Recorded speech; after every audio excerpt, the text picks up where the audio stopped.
করা আরো সব অনেক দল আছে যেগুলো আমাদেরকে কিন্তু ডাইরেক্ট আল্লাহ রসুল থেকে সরাচ্ছে না। আসো, তুমি তোমার ধর্ম করবে, করো না, আসো দলের স্বার্থে আসো, দলীয় কাজে আসো। কিন্তু দলীয় কাজে নিয়ে গিয়ে ওই কাজ করাচ্ছে যে কাজ ইসলাম নিষেধ করেছে, দলীয় কাজে নিয়ে যে ওই কাজ করাচ্ছে যেগুলো ইসলাম বন্ধ করেছে। ইসলাম খুনকে বন্ধ করেছে, দলীয় কাজে নিয়ে যে খুন করাচ্ছে। ইসলাম নেশাকে বন্ধ করেছে, দলীয় কাজে নিয়ে গিয়ে নেশা করাচ্ছে।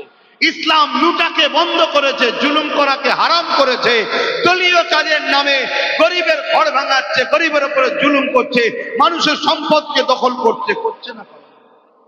দেখছেন সিস্টেমটা একটু ঘুরিয়ে দিয়েছে।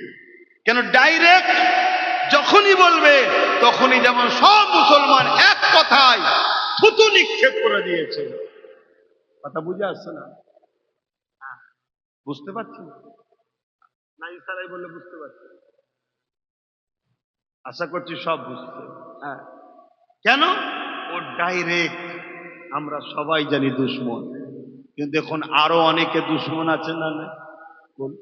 হ্যাঁ, অথচ তারা আমাদেরকে নিয়ে যে অন্য ধারা দিয়ে সেই দেখুন ইসলাম বিরোধী কাজ করাচ্ছে। আর ইসলাম বিরোধী কাজ করলে ঈমান থাকবে? হ্যাঁ, খুব ভালো করে বুঝুন, একটা হলো নিজের ক্ষতি আর একটা ইসলামের ক্ষতি। নিজের ক্ষতি করলে কাবিরা গুনাহ হয়, কিন্তু ঈমান থাকে। নামাজ কাজা, রোজা কাজা, গান শুনে ফেলেছে, যাত্রায় গেছে, কথা বুঝে, এটা কি হচ্ছে? কাবিরা গুনাহ হচ্ছে।